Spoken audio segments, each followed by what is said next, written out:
As tonight is titled, Am I the Man That I Want My Son to Be? Uh, the alternate title, because not every man got a son. Am I the husband that I want my daughter to marry? That's the alternate title. The reason being is because, you know, it bring you to another level of self-examination when you put it that way. Cause you got brothers giving themselves fours and fives on evaluations and stuff like that. But if they really ask themselves like, hmm, am I do I want my son to be just like me, the way that I am right now when he grow up? Evaluate yourself that way. You know what I'm saying? Because you know what you're not doing, the areas that you sorry in, that you need improvement in, and things of that nature that we can't necessarily see, when it comes to the school. It's behind them four walls at your house. You know what I'm saying? You really gotta examine it. You know what I'm saying? So tonight, I ain't got a lot of time because I gotta go to work. But it probably be kind of colorful. You know what I'm saying? I probably be getting a little riled up, and this it was inspired by some stuff. So just know if the shoe fit, what I'm saying, put it on, tie a double knot. You know what I'm saying, stump the yard like Chris Brown in them shoes for real. Cause yes, it's about you. All right. So let's open up with Sirach 30 and verse 3. Am I the man that I want my son to be? Read that. The book of Sirach, chapter 30 and verse 3. Mm-hmm. He that teacheth his son grieveth the enemy. He that what? He that teacheth his son grieveth the enemy. So, you know what I'm saying? We know teaching on a surface level is dealing with you showing your son the scriptures, right? Giving them the understanding of the laws, literally teaching them. But we all know, you know what I'm saying, as men, that's not the only way that we teach. The primary way that we actually do teach is our example. You know what I'm saying? Yeah, I done taught Zion some things, and he know commands and the Ten Commandments and stuff like that. But majority of the stuff that he do that he learned from me is stuff that he saw or heard me doing in real life. Including even and stuff like that. Everything that you do, you teaching your son. So in this context, it say he that teacheth his son grieveth the enemy. This is in the context of the assumption that we're righteous men and we teaching our son to be like the men of the Bible, the men that we supposed to be patterning ourselves after. Right. If we teaching our sons the righteous example, being Christ-like, that's what's gonna grieve the enemy. Read on. And before his friends he shall rejoice of him. Uh-huh. Though his father die, Though his what? though his father die, Read. yet he is as though he were not dead. Hmm.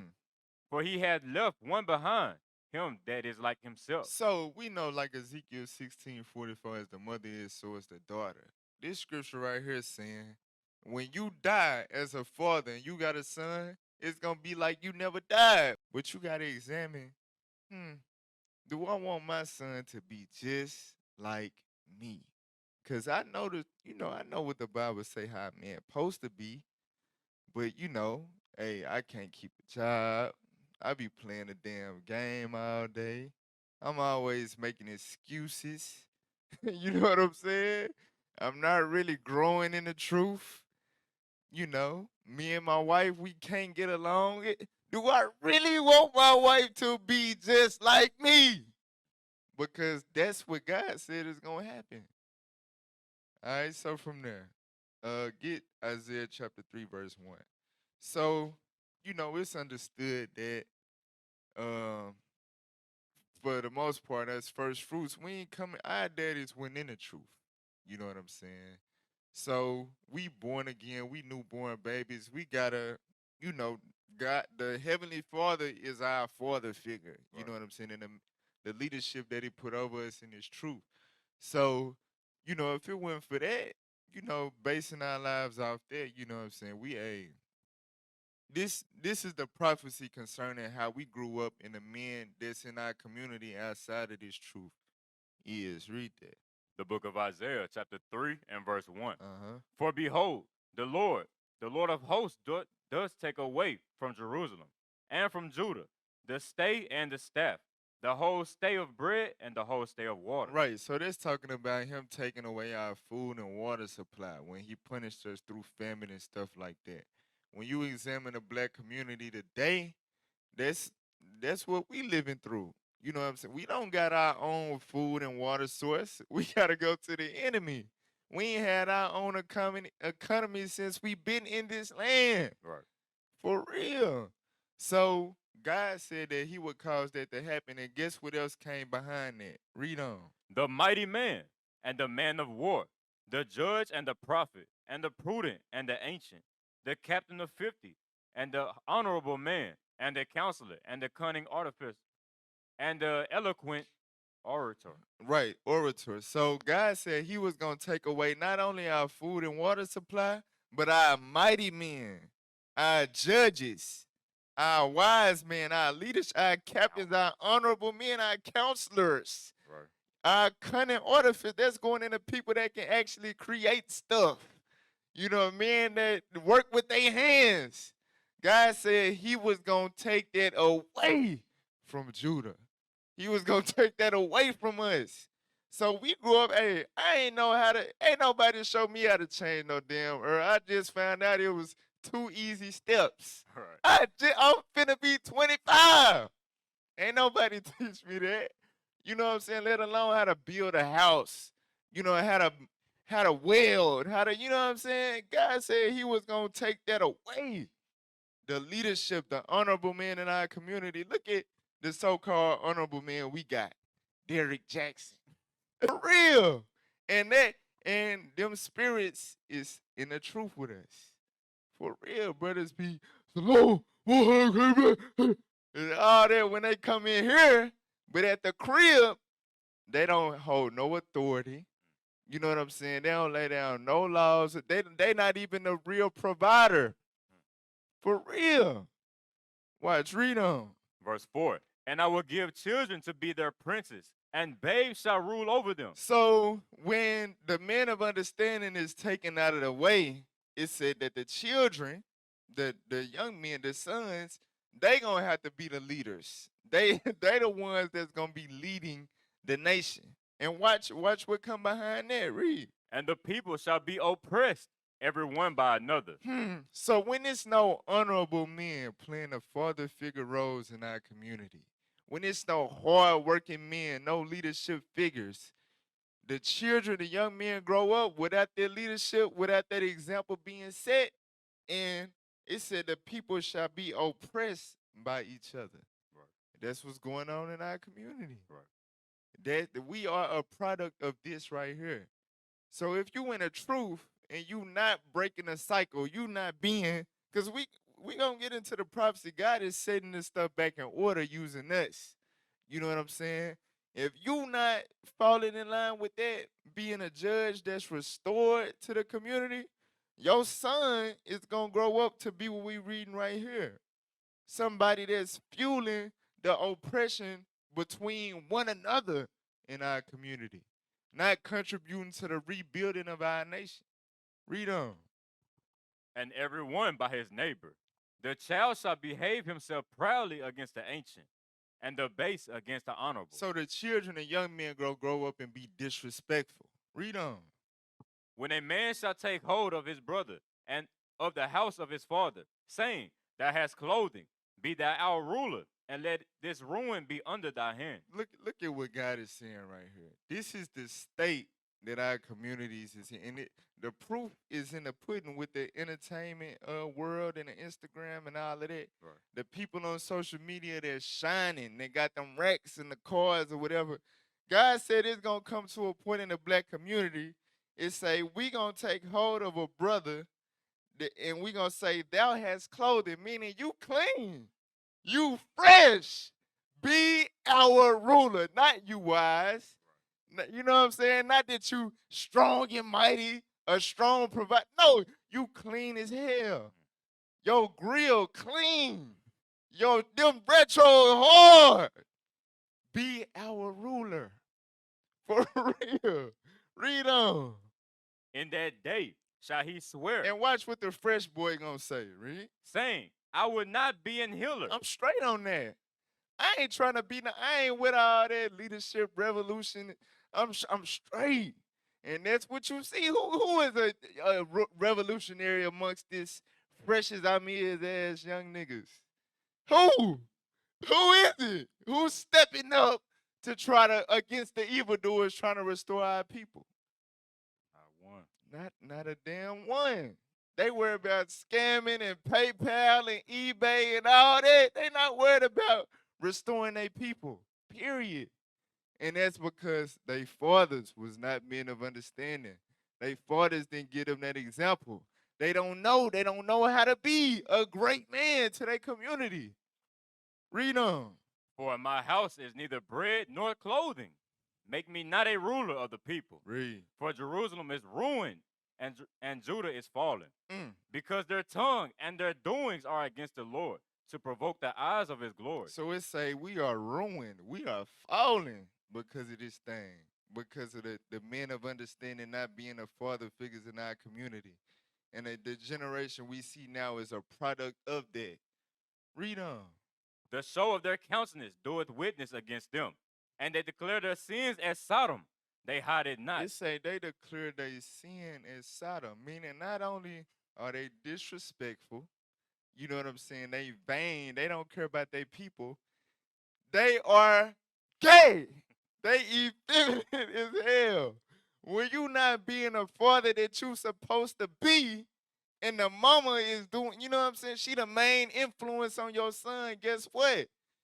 His chances are high of growing up and being a damn sodomite. For real. That's what happened when the men of understanding is not playing their role. Read on.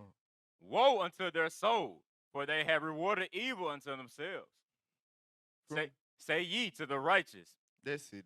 From there, go to chapter 1, verse 26. So we know, we see that that's obviously what's going on with this generation, right? Right. So God got a purpose with us in here in these purple shirts and gold fringes. All right, read that. The book of Isaiah, chapter 1 and verse 26. Come on.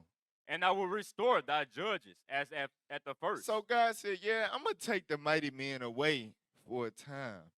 But, you know, starting around 1969, you know what I'm saying, 2003, you know, the Lord started to raise up men of understanding. He started to restore our judges like we had in the beginning.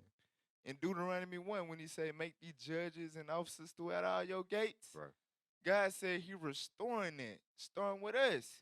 So we supposed to be breaking a cycle of the young men growing up being disrespectful. You know what I'm saying? Only worrying about their outfits and how they look and how many likes and followers they got. We supposed to be breaking that cycle. All right, thus said the Lord. He gonna restore the judges as at the first. Read. And thy counselors as at the beginning. Uh-huh. Afterward, thou shalt be called the city of righteousness, the faithful city. So God said, after that starts to happen, the kingdom is coming. With us breaking that cycle, we are bringing forth the kingdom. After the judges is restored, God said, all right, y'all going to be called the city of righteousness and the faithful city. I'm going to restore the kingdom to y'all. Get Sirach chapter 44 and verse 1. So let's see. Let's see how we should, you know, how we should be looked at now that we being restored. Read that. The book of Sirach, chapter 44 and verse 1. Uh-huh. Let us now praise famous men and our fathers. Who? And our fathers. Who? Our fathers that begat us. So it ain't talking about, you know what I'm saying, famous men as in The Rock, LL Cool J, let me Right. see, who else like old enough to be our daddy that's famous? Who? Nelly. Nelly. 50 Cent. He ain't talking about them. It's talking about the men in the Bible. Like I said, we newborn babies. Our father figures that we gotta pattern ourselves after is the men in the Bible. Them the most famous men in the world. Read on. The Lord hath wrought great glory by them. through his great power from the beginning, such as did bear rule in their kingdoms. They did what? Did bear rule in their kingdoms. So these men had leadership skills. They was able to rule kingdoms. They was able to bear rule in kingdoms. Read. Men renowned for their power, giving counsel by their understanding and declaring prophecies. So they was known, for their power, for their authority in the community. They was known for that, giving counsel by their understanding. So they was men of understanding, not only in word but in deed. Read on. Leaders of the people by their counsels and by their knowledge of learning, meet for the people, wise and eloquent in their instructions. Meet for the people, meaning good for the people, wise and eloquent in their instructions. Hmm. So that means the key word I wanna the key phrase I wanna key in on that scripture is for the people. For the people. The leaders that the Lord is trying to restore us to be is men for the people. And it start with your household. It start with being, a man that properly represents the house of Isaiah, the house of Emmanuel, the house of Adam. And then that's gonna translate into the body where you at, and that's gonna translate into the nation as a whole. Right. It's the foundation, is the household. So we gotta be for the people. Our problem is that we selfish. We only care about ourselves. And that's how we was raised to be. That's how we was raised to be. Why? Because a lot of our daddies was selfish as hell and jumped ship on our mamas. You know what I'm saying? For real. That's the example that we used to. I'ma do me. I'ma do me like my daddy did. For real. That's why we don't take the effort and the time out to learn these scriptures and strive to be an example for the people. Jump down to verse 11. Verse 11. Uh-huh. With their seed shall continually remain a good inheritance, and their children are within the covenant. And their what? And their children are within the covenant. So with their seed shall remain a good inheritance, and their children are within the covenant, meaning the wise leaders who are for the people, wise and eloquent in their instructions, their children gonna be established. Read on. Their seed stands fast, and their children for their sake. And their children for their sakes, meaning your works was so mighty and righteous that the Lord gonna make sure that your child turn out to be something good for your sake. Read. Their seed. Y'all know what's heavy about that, because the only reason why we getting saved is for Abraham's sake. The fact that the Lord made the covenant with Abraham, because Abraham was a stand-up guy, Right. righteous, faithful, keeping the commandments. That's why the Lord has to save the Israelites. Right. That's heavy right there. That's heavy. We'll read on. Verse 13. Their seed shall remain forever, and their glory shall not be blotted So out. Their seed shall remain forever. So now let's go to Wisdom of Solomon 4:1. So we're gonna work our way to the flip side. So the men is doing what they supposed to do for the people. All right. Walking in the ways of our righteous forefathers that was before us, they see gonna be established. Right. Their glory shall not be blotted out. Now read that. The book of Wisdom of Solomon, chapter 4 and verse 1. Uh-huh. Better it is to have no children and to have virtue. Right, because you'll get caught up in thinking that, okay, well, I'm a daddy. I'm at the house with my boys, my daughters, I'm a daddy. He said it's better that you have no children and have virtue. And it's gonna explain why. Read on. For the memorial thereof is immortal, Uh-huh. because it is known with God and with men. Right. So the point of him saying that is for you to not get caught up in just having babies so your name could continue on, because you can have no babies, but if you put in the work, you as a righteous man, your name gonna continue on. Like Paul. Paul ain't had no kids. Right. He ain't had no sons, but he in all our mouth every single day. Right. Because he put in the work. He had virtue. All right, matter of fact, read on. Verse 2. Uh-huh. When it is present, men take example at it. So when virtue is present, men take example at it. people see that, they observe it, and they say, that's how I want to be. So let's get the meaning of virtue on the screen. So it's very paramount that we have virtue, especially if we got sons and daughters. I read that. Come on, y'all. Virtue, behavior showing high moral standards.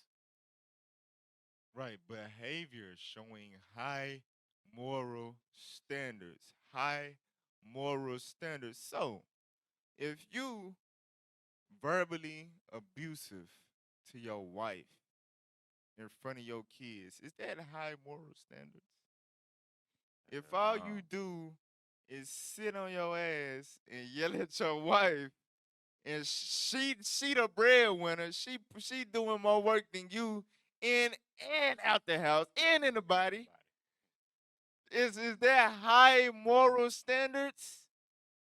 All you doing is sitting around eating and drinking and playing the damn game. Is that something for men to take an example at?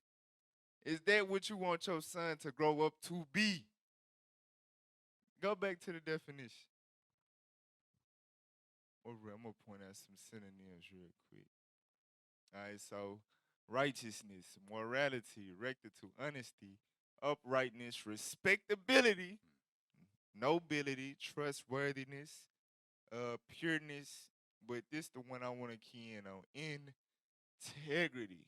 Integrity. All right, let's get the meaning of integrity real quick. Now on the screenshot. Integrity. Integrity.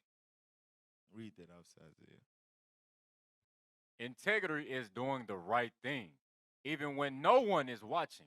Because believe it or not, somebody always watching. So it's one thing to do the right thing, like I said, when you amongst the brothers.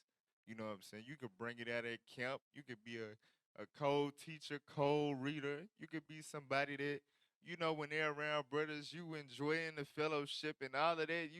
You happy and you turned up or whatever. But when you go home, you a terrible husband. You know what I'm saying? You a lazy father. You never do nothing with your kids or for your kids, for real, for real. That's integrity. You know what I'm saying? Doing the right thing when nobody is around to see it. You could put on the front all damn day, but people gonna take an example, especially your children, at your virtue and your integrity. All right, go back to Wisdom of Solomon 4 The and book of verse Wisdom of Solomon, chapter 4 and verse 2. 2. Come on. When it is present, men take example at it. And when it is gone, they desire it. It weareth a crown and triumph forever, having gotten the victory, striving for undefiled rewards. So it say when it is gone, they desire it. Meaning when you pass with your works, and just like with Tabitha in Acts 9, they was like, no, we need our sister back, right? She had to get brought back to life. So we read in Sirach 30, when you got a son and you die, it's like you never left. Right.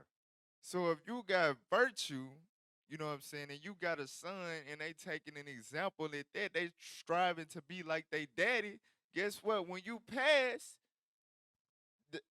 we ain't missing out on nothing. Right. Really, it should be a better version of you. Right. So it's paramount that we doing the right thing in front of our children when nobody else is watching, when we at the crib, meaning the example that we set in the household behind them four walls. That's very, very important. Read on. Verse 3. But the multiplying brood of the ungodly shall not thrive, Right, but the multiplying brood of the ungodly shall not thrive. Read.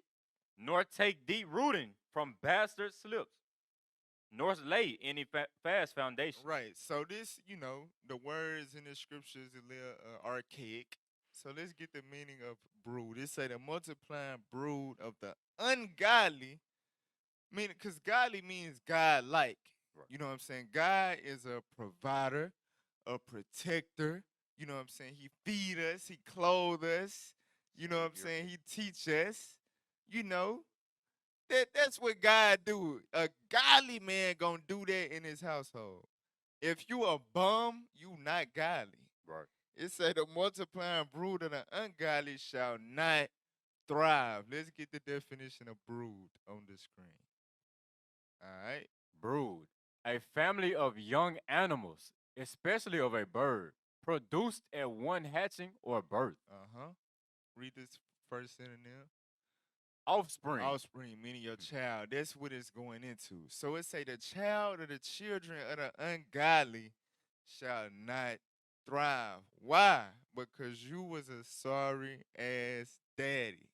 All right. From there, get a slip. Cause it say bastard slips. Nor take rooting from bastard slips. I read that. slip, a small shoot or twig cut for planting or grafting. Right. So it's going into your your seed. All right. Read the B. B, descendant, offspring. Y'all see that? So it say that you're not gonna have a foundation from bastard slips, and that's also going into you brothers that decided to lay your eggs in different baskets and stuff like that, and you got children out here in the world Mm. that you don't take care of either, and what they gonna grow up to be. All right, so from there, let's move forward. So now you got the flip side. You got Sirach 44, the wise, eloquent men and stuff that the Most High restoring. They children gonna be established for their father's sake. Right. Meanwhile, the ungodly men, the men that have no virtue, it say that they children will not thrive. They children will not thrive. So let's get Genesis 30 and 30. So let's deal with our forefathers. What should we who should we be patterning ourselves after? What should we be doing to set an example for our sons? All right? Read that. The book of Genesis, chapter 30 and verse 30. For it was little which thou hadst before I came, and it is now increased unto a multitude. And the Lord hath blessed thee since my coming. And now, and now when shall I provide for my own house also? So this our forefather Jacob or Israel, right? He said, "When shall I provide for my own household?" Our forefather, his mind was on providing for his wives and his children. He had a lot of damn mouths to feed too. Right. He had a lot. He had wives. Right. He had maid servants. You know what I'm saying? And he had sons and a daughter. For real. So let's look at it like this, right? You got a son. He grow up. He lazy. He don't want to work. You know what I'm saying? But he ends up getting married. And we didn't see this in the world growing up, where the grandpa and the grandma gotta do for the damn child like they the Right. parents. Yeah. You see what I'm saying? Do you want to be in that position because you got a son that's lazy and don't want to work and keep a job like you? You want to be in that position to where in order for your grandkids to have school clothes, you got to spend your Social Security check in August before school start. Or is that what you want? Or if you got a daughter, right? You got a daughter, and she married a Negro that don't have this mindset, and you gotta pay day rent. When your daughter was living under your roof, you understood that was your responsibility. But Right. when she marries a man, it becomes his responsibility. Right. What sense do it make for it? Not only is it still your responsibility to take care of her, now you got to take care of her and the nigga that she married. The bomb. What sense do? But if you be in there, and you know daughters love their daddy. You can hug and kiss on your daughter every day and she'll love you. You can still really be a sorry ass Negro and she gonna grow up and fall in love, high chances, with a sorry ass Negro. And you gonna have to bear the burden of that. For real. We don't think about that though. Right. We don't think about that when we lazy as hell and don't wanna get a job or don't wanna keep a job. All right, from there, go to 1 Timothy 5, verse 8. 1 Timothy chapter 5, verse 8. The book of First Timothy, chapter 5 and verse 8. Come on. But if any provide not for his own, and especially for those of his own house. So if you can't provide, you know what I'm saying, not only for your nation, but especially of your own household, your own wife, your own flesh and blood children, read. He have denied the faith. He have what? He have denied the faith. Hey, look, you can know all the precepts. You can go to camp 3 times a week. God said, your ass don't believe. You do not believe in the Bible. If you are not a provider in your household, you have denied the faith. Because if you believe in God, it say, he that believeth in the Lord take heed to the commandment. Right? You're going to be careful to maintain good works. You know that God is a certain. When Christ walked the earth, he ain't had no kids, but guess what? He fed thousands. Right. For real. You not following after that, you really don't believe in God. You really don't believe in Christ. You have denied the faith. Read. And it's worse than an infidel. You worse than them niggas on the streets that be scoffing. That say the white man wrote the Bible. You worse than them. You worse than them because you know better. You know the truth. And you still ain't no damn good. That's a damn shame. A damn shame. Get Sirach 25, verse 22. And y'all don't understand what y'all be putting y'all wives through. Y'all really don't. Read what you got. The book of Sirach, chapter 25 and verse 22. Uh-huh. A woman, if she maintain her husband. If she what? If she maintain her husband. So if a woman gotta play the role of the, you know what I'm saying, the provider, she gotta maintain her husband. She gotta pay. She gotta make sure he got clothes on his back. Make sure that he got food on the table. And I ain't talking about he made the money and gave her the money to go grocery shopping and cook the food. Right. No, she had to make the money and go to the store and cook the damn food. Right. That's outside of her natural role. It say if the woman gotta maintain the husband, read. It's full of anger. She is what? It's full of anger. She gonna be. You wonder why she got an attitude. You wonder why she not calling you Lord. Because a Lord is somebody that's superior, that got dominion, that bears rule. But you ain't doing a damn thing. You ain't contributing nothing to the household. Nigga, you not a Lord. You are not a Lord. So she gonna be in these classes getting cut. She feel like she ain't submissive and all. And she wanna be submissive.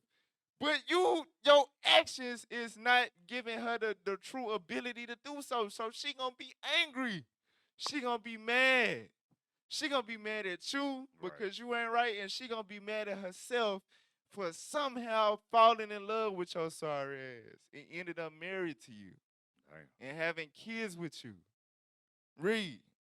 Impudence and much reproach. And what? And much reproach. Because we don't think about that. You know what I'm saying? When in that word reproach, let's get the definition of reproach.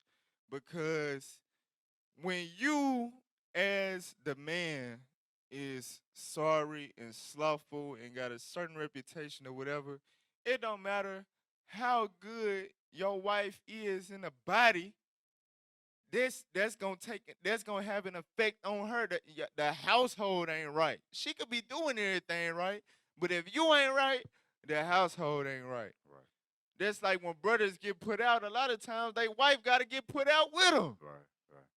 For real. Read the definition of reproach. Reproach. Address someone in such a way as to express disapproval or disappointment. So you wonder why she. Okay. All right. Well, damn. You wonder why she responded to you like that or addressing you like that. Because she gotta be your wife and your mama. That's why. When she got kids. And you a grown ass man and she gotta take care of you like one. She gonna address you with disapproval. I don't approve it. Your wife younger than you. I'm 31, he 35, and I gotta take care of him like I take care of my 2-year-old. Who approves of that? That is disapproved. And and that's why she gonna talk to you the way she talk to you, buddy. Right. For real. That's why. She came in from work. He on the couch watching TV. Man. She disappointed. He ain't even tried to do an application. He ain't did nothing. And then as soon as she walk in the house, hey, get get to the kitchen. Cook. I'm Right. hungry. You Hell been at the nah. house all damn day, and you know how to cook, but she ain't feel like it. She come home, 8-hour shift, 10-hour shift, 12-hour shift, and she gotta stand over the stove and whip you up some good. And if it don't taste good, you gonna complain about it. Hey, get Sirach chapter 4. Sirach chapter 4, verse 29.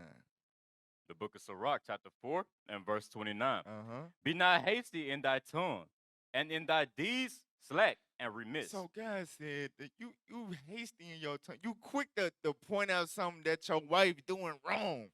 You quick to point out something that she need to get it, wash them clothes, fold them clothes, hang them clothes up, cook that food, wash the dishes, sweep the floor, put the baby over here crying, get him. His diaper stink, get him too. And you the whole time you on the couch pressing a joystick, watching videos, watching Netflix, and she running around doing that just like the episode of Sponge. We need to get that clip, but I know we ain't got time. It was an it was an episode of SpongeBob. It was really gay, but they had a little baby clam, right? And SpongeBob, Yeah. the whole day he got like Right. 5 arms, and he ironing, he washing clothes, he Right. cooking, he cleaning. And Patrick. Yeah, I remember that. Patrick the damn daddy. he was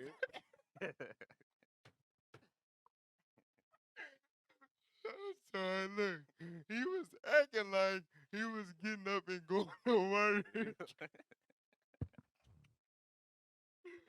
was acting like he was getting up going to work, but he was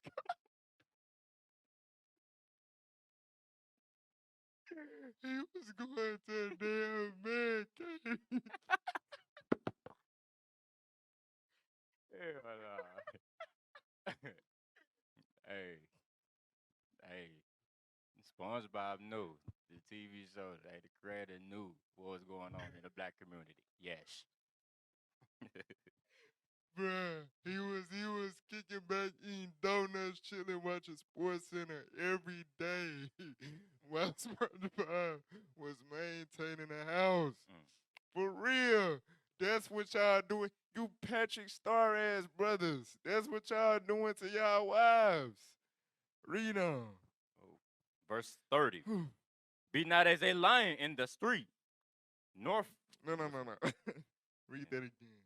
be not as a lion in thy house, Right. Be not as a lion in your house. Read.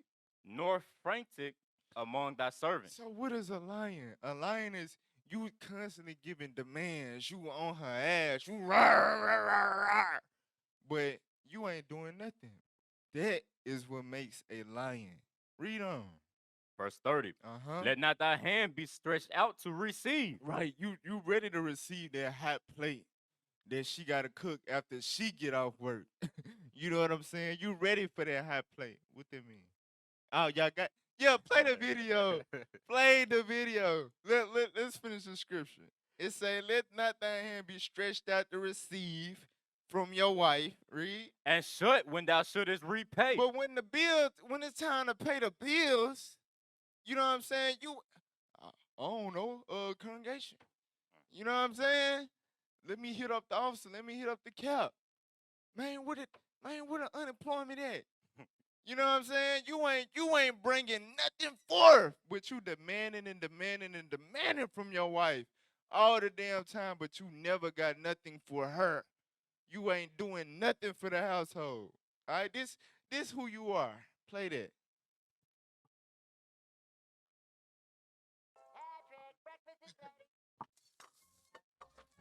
All right. All this parroting stuff makes me hungry. Hey, Junior, how you doing today? SpongeBob? Yes, Patrick. Kid's kind of stinky. Did you take care of them? My hands are kind of full. Wish I could, but I gotta get going. Going? Where are you going? Going to work. I'm the dad, remember? You mean I have to do all this baby stuff myself? I'll give you a break tonight when I get home. Don't you two stop being adorable.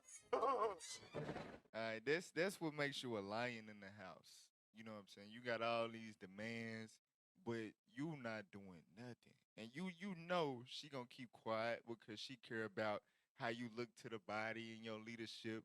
She ain't gonna go to leadership and let them know. But the most high make all things manifest, man, for real. Go to 2 Thessalonians 3, verse 6.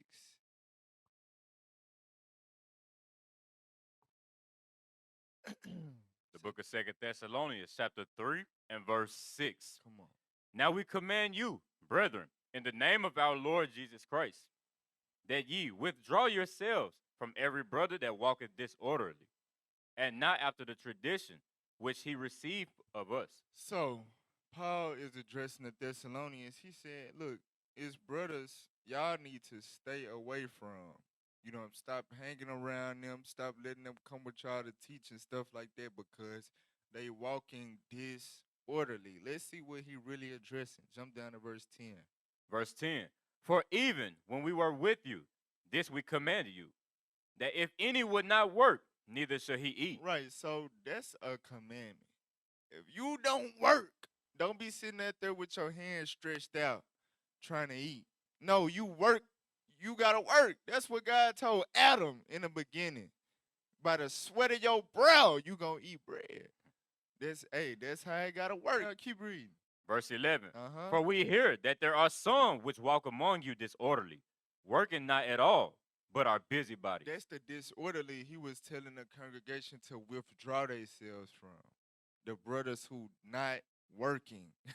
Brothers who not working at all. But always trying to show up. Always trying to be around. Always at the feast days. But not working at all. He said that's out of order. That's not how God ordained things to be. From there, get Sirach. Get Luke 15. Luke 15, 13. I'm trying to get through all. Damn.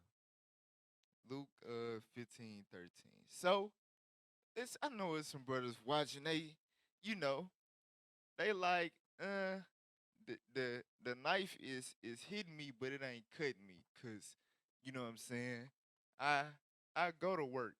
And it's funny, you know, I got a war room Damn. from I just got this scar. Guess where I got it from? Work. Last night I was working and I cut myself. But his brothers, the knife hitting them, but they ain't cut. Cause I go to work. You know, I go to work. But this is a thing too. You don't know how to manage the funds. You always blowing all the damn money. So when the bills pile up, you're still not able to provide. That's a thing too. Read that. What you want? 15 and what? 15, 13. The book of Luke, chapter 15 and verse 13. And not many days after, the younger son gathered all together and took his journey into a far country, and there wasted his substance with riotous living. Wasted his substance, meaning he had a bag. His daddy gave him a bag, and he wasted that money on riotous living. Meaning what? Drinking, partying, eating. You know what I'm saying? Festivities, fun. He blew all his damn money. Get Proverbs 21 verse 17. Cause you know when we children, you know what I'm saying, when we cut a yard, you know what I'm saying, we get some money for some chores or something. We going to the mall. We getting a little Air Apostle shirt, some Levi's, you know what I'm saying? For real. That's what we did when we was children before we had the responsibility of bills. Right. It's brothers that's in their 20s, 30s, 40s still moving like that. Still doing the same damn thing. Read what you got. The book of Proverbs, chapter 21 and verse 17. Come on. He that loveth pleasure shall be a poor man. He that what? He that loveth pleasure shall be a poor He man. that loveth pleasure shall be a poor man. Because why? He always spending his money on recreational stuff. Stuff that what is called consumables. Right. Always spending your money on consumables, food and drink. And I'm talking about snacks and wine. I ain't talking about what need to be put on the table for dinner. Right. You know what I'm saying? I'm talking about, That's the over every day. honey buns and you know what I'm saying, big bottles of Remy, you know what I'm saying, $80 bottles and all that you drink in one damn night. You know what I'm saying? That's what I'm talking about. All right? Read on. He that loveth wine and oil shall not be rich. You're not gonna maintain no money. Get Sirach 18. Sirach 18:32. This what the Bible says. See that? Look, hey, brothers, if you believe in the Bible, you know what I'm saying? Don't get offended. Don't be mad. You know what I'm saying? Look, this is to heal you. This is to make you better. Because just benefit of the doubt. You didn't know, the Bible said all of this. You know what I'm saying? So now the scriptures is coming to you in your current estate of being a sorry ass Negro, and it's gonna reform you and turn you into the righteous, mighty man that God wants you to be. Right. All right, read what you got. The book of Sirach, chapter 18 and verse 32. Come on. Take not pleasure in much good cheer. Let me read that again. Take not pleasure in much good cheer, neither be tied to the expense thereof. Y'all see that? That's the precept right there. All the good cheer and the riotous living that you spending your money trying to gamble, you trying to go to the casino, you trying to, you know what I'm saying? You spending $150 on wine every damn feast day, strong drink every damn feast day. You got big tomahawk steaks and all of that, and then when the bills come around, your account is $300 short of which your rent and bills add up to. For real, God said, don't take pleasure in much good cheer, neither be tied to the expense thereof, because a good time is always, majority of the time, expensive. Expensive, expensive, expensive. For real, that's why it's work hard, then play hard. That's the order. Brothers don't want to do no work, but play hard as hell. That is disorderly. That is out of order according to God. All right, let's get Sirach 22. Sirach 22 verse 1. The book of Sirach, chapter 22 and verse 1. Come on. A slothful man is compared to a filthy stone, and everyone will hiss him out to his disgrace. Right, a filthy stone is talking about a turd. Look, watch this, read. A slothful man is compared to the filth of a A dunghill. dunghill is a pile of doo-doo. So when our women, you know what I'm saying, now it's some accountability on their part because they chose you. They chose you, but you ain't it's just, you a piece of I said it, y'all edit it and bleep it, whatever. But when they say you a piece of that's biblical. You are compared to read on. Every man that takes it up will shake his hand. They're just like, you know what I'm saying? Say you picked up a damn diaper and it was some doodle oozing at the side, and you pick it up. Whoa, what the hell? That's how God said we got to deal with slothful brothers. You don't need to be around us. For real. How the hell this brother, damn, taking up all the damn arms? For real. This lazy brother is a piece of doodle. For real. And then the scripture, I skipped it because of time, but the scripture say don't leave a stain in your honor.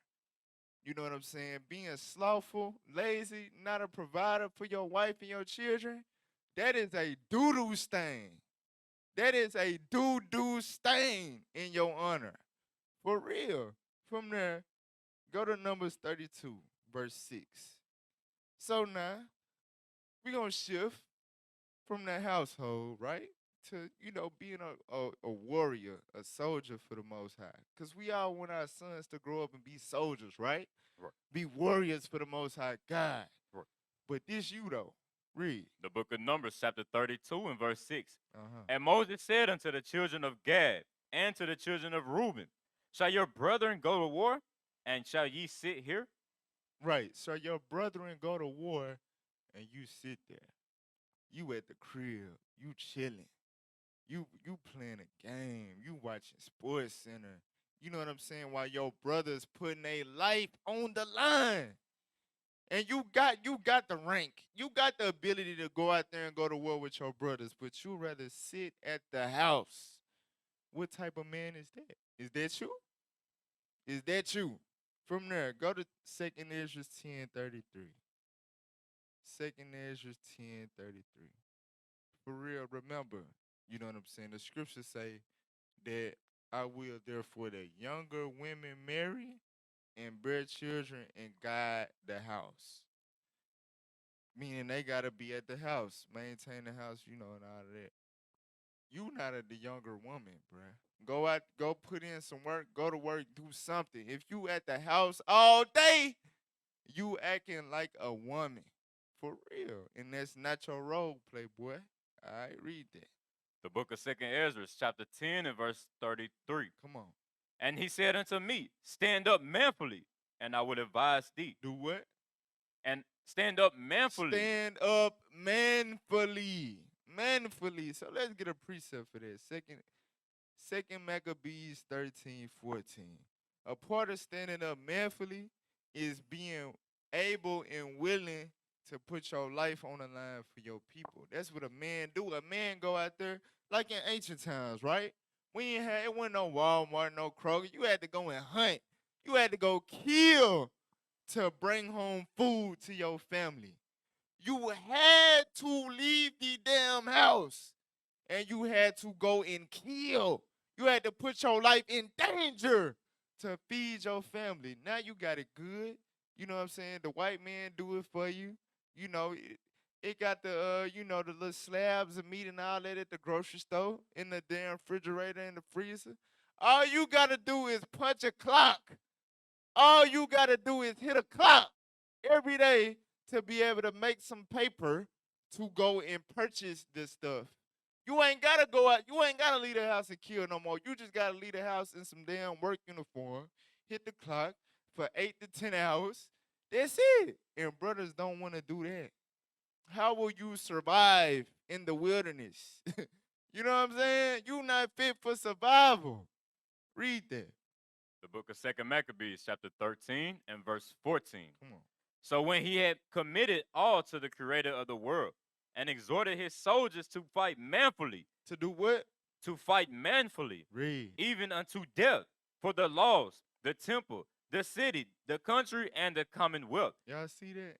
So when it come to your people, when it come to the nation, you supposed to have a mindset, look, hey, I might be tired, you know what I'm saying? I might be fatigued, whatever. But my people need me. My people need me to go out there and fight for them. That's a part of being a man in this truth. That's standing up manfully. So when you falling back, when your brother's going to war, you being laid back womanfully. For real. That's the word for you brothers, womanfully. You not standing up manfully. Get First Maccabees 2:64. And I understand, hey, our daddies failed us or whatever, but the Lord put a spirit on our leadership to step in and be them fathers, to provoke us and get our mind right. And we break the cycle with teaching our sons to be the same way, not only in word, but with our example, what we do. All right, read that. First Maccabees, chapter 2, and verse 64. Come on. Wherefore, you, my sons, be valiant, and show yourselves men in the behalf of the law. Right. So this is one of our fathers that was bold. He stood up for the laws of God. He put a Negro to death for playing with the laws of God. And guess what? He taught his sons to have that same spirit. And guess what? They ended up having that spirit. Jump over to chapter 3, verse 20.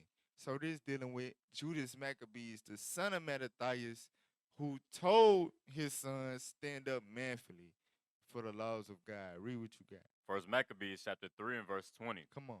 They come against us in much pride and iniquity to destroy us, and our wives and children, and to spoil us. Right. So the nations, you know what I'm saying, they coming against our people to destroy, you know what I'm saying, our women, our children, you know what I'm saying, our country. So the mentality of the righteous man was, you know, I'm the provider, I'm the protector, you know what I'm saying? What do I do? What do we do as men when our wives and children, our households are in danger? Read on. Verse 21. But we fight for our lives. We do what? We fight for our lives and our laws. Some of you brothers let other men do the fighting while you at home fighting on the damn Tekken 5 or 6. Yeah, you Combat. fighting on the Mortal Kombat. You fighting on the Call of Duty. That's your fight. When it's really men out here fighting, putting their life on the line, preaching this gospel. For real, yeah, you is not in the spirit of your forefathers. For real, but you supposed to be in the truth. 1 Samuel chapter 30 and verse 3. 1 Samuel 30 and 3. The book of 1 Samuel chapter 30 and verse 3. So David and his men came to the city, and behold, it was burnt with fire, and their wives and their sons and their daughters were taken captive. So, David came to the city. Some enemies had invaded while he was gone, and the wives and the children and all that was taken captive. Read on. Then David and the people that were with him lift up their voice and wept until they had no more power to weep. Come on.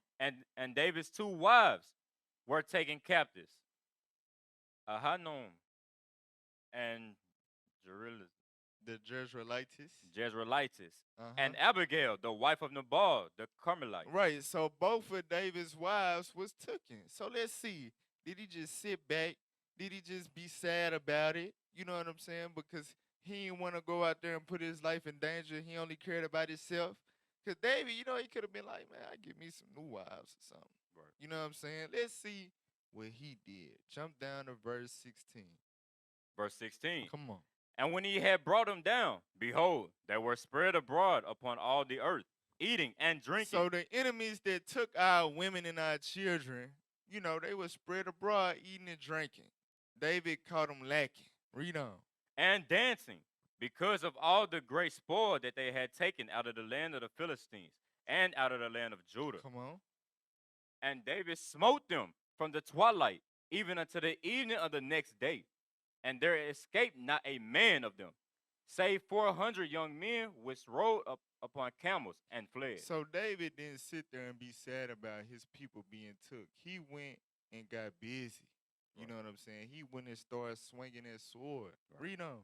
And David recovered all that the Amalekites had carried away. And David rescued his two wives. He what? He rescued his two wives. So David came to the rescue. David was a savior, a hero. Right. A hero. And some of you brothers, you know what I'm saying? Y'all is the wrong type of hero.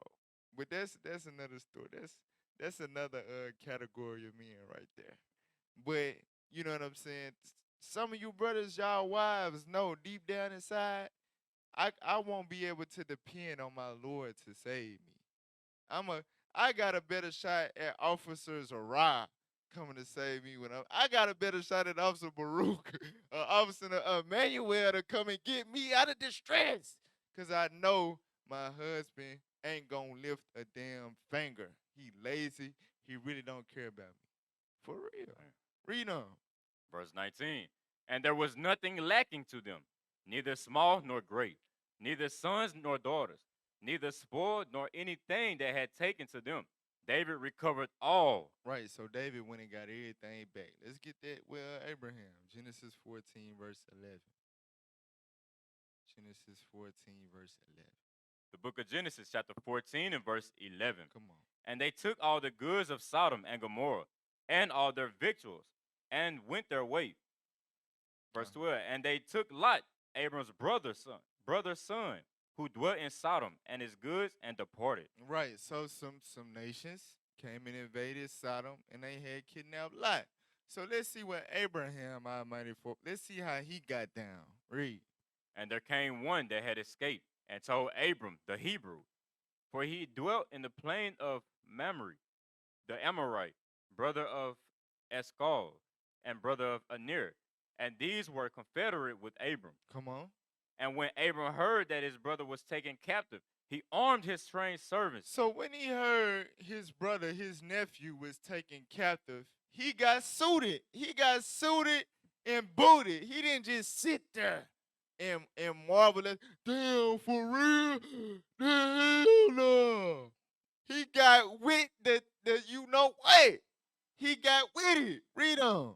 He armed his trained servants, born in his own house, 318, and pursued them unto Dan. Come on. And he divided himself against them, he and his servants by night, and smote them, and pursued them up unto Habah, which is on the left hand of Damascus. Got the swinging his sword. Read on. And he brought back all the goods, and also brought again his brother Lot, and his goods, and the women also, and the people. So Abraham was a hero. Right.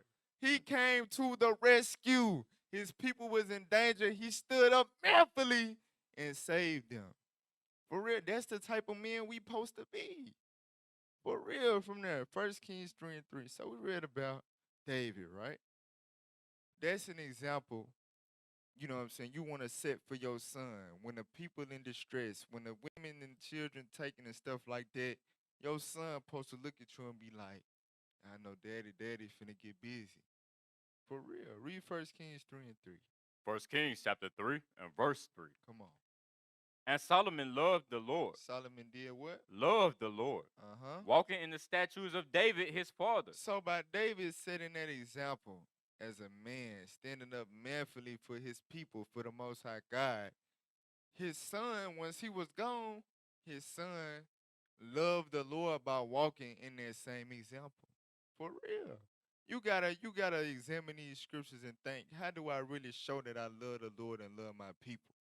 You show that your son grow up seeing that and observing that, and he gonna end up doing the same thing. That's what we saw happen with David and Solomon. I go to Proverbs 17, verse 6. Proverbs 17, verse 6.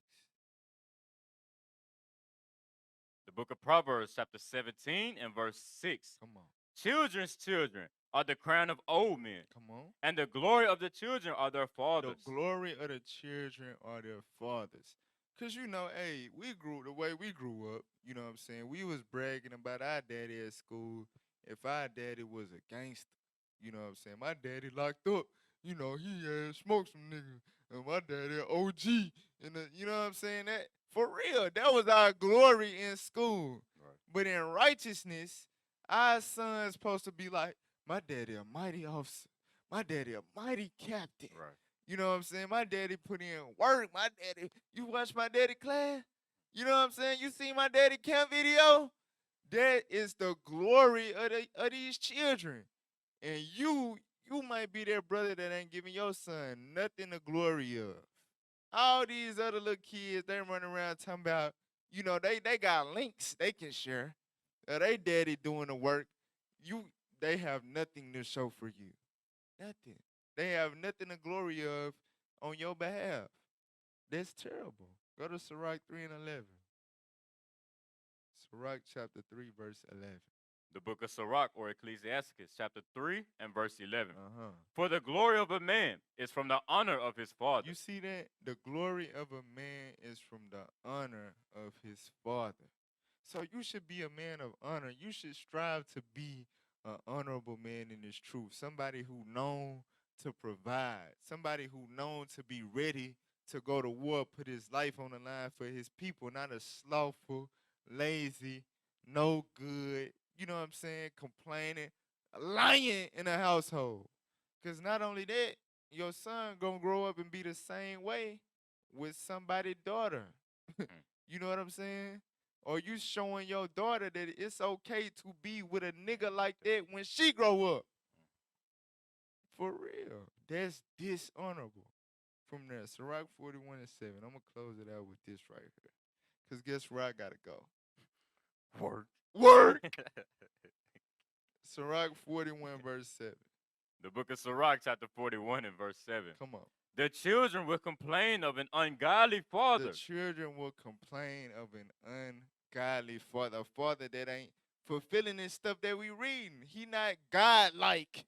He not out here carrying himself like a god. He out here laid back at the house like a young woman. Womanfully. Yes. That children will complain about that thing. Read on. Because they shall be reproached for his sake. You see that? Your children gonna be reproached for your sake. We just read that the honor of the fathers is the glory of the children. When the father is an honorable, mighty man, the child get, you know what I'm saying, credit for the child ain't did nothing. On the flip side, the innocent child, because you ain't worth a damn, what they expect out of your son. You see what I'm saying? Now your son gotta beat the odds because you was a lazy, no good Negro. For real. Hey, don't let them have the same name as they. Right. Damn. For real. Hey, that's real. Hey, this is some of the realest stuff the Lord wrote. For real, man. Hey, look. Hey, I'm telling you, because I know, like Zion, right? You know what I'm saying? Brothers off the rip expect this man to be a precept Lord. Why? Because his daddy. You know what I'm saying? They like, I already know little Zion gonna be. For real, that's how you should be striving to be in this truth, man. But brothers should be looking at your son like, I know he gonna be mighty because his daddy. You know what I'm saying? Now it might not be said, but if you a lazy, sorry dude or whatever, in the back of people's head, they not really expecting much out of your children. For real. So look, let's break the cycle. Let's step it up. Let's strive to be the men that we want our sons to be and that we want our daughters to marry. All right, with that, Shalom, Most High, Christ bless. We used to scream black power while Heron was pushed. But at the end of the day, nothing's in vain. IUIC has been given a vision. The tents of Judah has risen. Many has attempted the mission. Minor murmuring, omitting, and missing the mark. Just reading that he had the flame of fire in his eyes gave us the spark. We on Paul's mission. We out on the road, purple and gold. From Mexico, Cuba, Haiti, Ghana, Sierra Leone. 144,000 boots banging, concrete crackling. These are our men repented at heart. The scriptures is proof. IUIC, we deliver the truth.